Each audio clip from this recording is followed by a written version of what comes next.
c'est un honneur, c'est une fierté, c'est une distinction qui vient mettre en lumière surtout le travail extraordinaire qui est conduit par mes équipes et moi-même pour essayer de construire un modèle africain d'accompagnement des PME.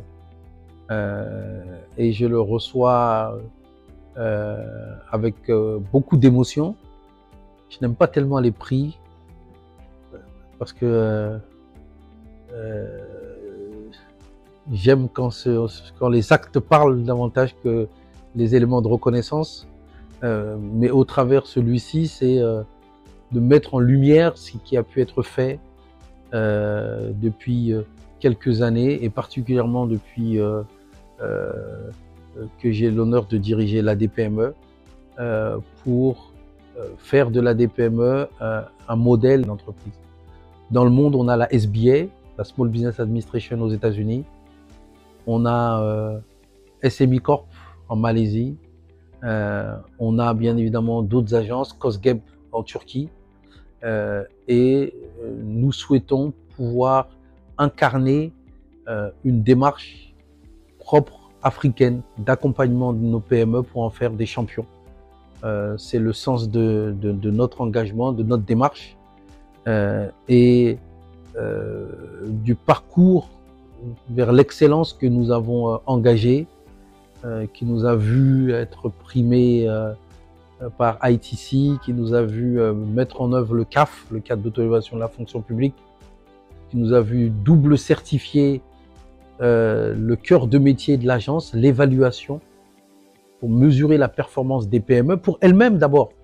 Un athlète, il doit savoir où il en est avant de pouvoir affronter les plus grandes compétitions, et je pense que c'est un modèle qui est nécessaire en Afrique.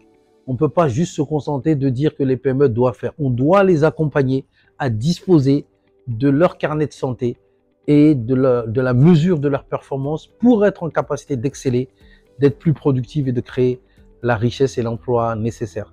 Et je pense que ce trophée ou cette récompense, après d'illustres récipiendaires, vient encourager ce modèle et cette manière d'accompagner les PME sénégalaises et africaines à partir de solutions qui sont africaines et de réponses qui ne trouveront de durabilité que parce que nous en sommes les inspirateurs et les porteurs. Elles ne viendront pas de l'extérieur, elles viendront de notre connaissance intime de ce que l'on est, de ce qu'est notre tissu économique et de la manière dont nous pouvons adapter ce qui se fait de bien à nos réalités.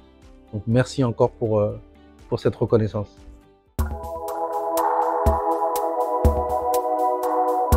Une ferveur, un engagement, beaucoup d'espérance, beaucoup d'espoir de transformer les PME comme les moteurs du développement de notre continent et de notre zone. Je pense que nous disposons d'une des rares zones intégrées en Afrique, avec des ressorts importants. Parce que nous avons le même socle sociologique, nous sommes issus des grands empires, nous ressemblons, nous sommes les mêmes dans cette zone. Et ce salon à Dakar illustre les efforts communs que nous avons à mettre en œuvre pour faire en sorte qu'au-delà du rassemblement de nos États, au-delà de l'articulation de nos institutions, nous relevions le défi du dynamisme économique, de la création de richesse et de la création de l'emploi. Donc ce salon, il vient mettre l'accent et le doigt sur la chose la plus importante, à l'heure où certains de nos pays frères peuvent connaître des difficultés importantes. Le doigt, il est posé sur le défi économique, sur la capacité à créer de la richesse, sur la capacité à créer de l'emploi, sur la capacité à faire mieux vivre les citoyens. Or, ce défi ne peut se relever qu'avec les petites et moyennes entreprises, en lien avec ceux qui leur permettent notamment de se développer. En premier lieu, les institutions financières et les banques.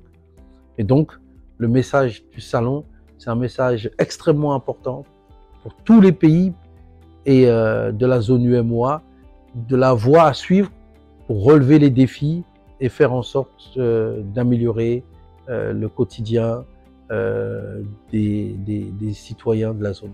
Maintenant, donc 90% depuis 2016-17, et pratiquement tous les partenaires, sans compter, je vais évoquer le chemin de l'excellence que l'on a engagé. Donc, encore une fois, l'essentiel, c'est de poser des jalons et de traduire la vision qui est la nôtre dans des actes et de poser au moins des éléments qui font qu'on a pu avoir quelques éléments de résultat. Modestement, avec des difficultés. Comme je dis, cette démultiplication, c'est 90% du budget partenaire. J'ai moins en ressources là que j'en avais en 2017. Pour dire que en 2017, c'était 1,3 milliard, 100% de l'État. En 2024, c'est près de 10 milliards et c'est pratiquement 1 milliard simplement. J'ai moins d'argent de la part de l'État que je n'en avais. Donc comme dit, l'enjeu, mais c'est la confiance de l'État, mais c'est considérer, ce que je leur ai dit, que l'on peut scale up parce qu'on a des démarches. Et la dernière étape, c'est pas la moindre. Vous savez, dans le concert des nations, les pays sont tous d'égale dignité parce qu'ils portent chacun d'eux une identité, une voix, une singularité. Et c'est la somme des couleurs qui fait la beauté du monde. C'est la différence des doigts qui en fait sa perfection. Et la Guinée-Bissau a énormément apporté à des grands hommes, une grande nation. C'est pas pour rien qu'on parle d'Amilcar Cabral et compagnie, parce qu'ils illustrent aussi tout ce que ce pays a à nous apporter. Et nous sommes encore une fois une même zone, donc une communauté de destin. Et il convient que chacun, bien évidemment, se ressente dans cette communauté de destin, et c'est important le parcours qui est fait. Et nous, on œuvrera justement à ce que cette rencontre aussi soit un succès, pour y rencontrer certainement nos homologues et faire en sorte que la dynamique d'accompagnement des PME puisse être partagée au sein de tout l'espace et à Bissau en particulier, Inch'Allah.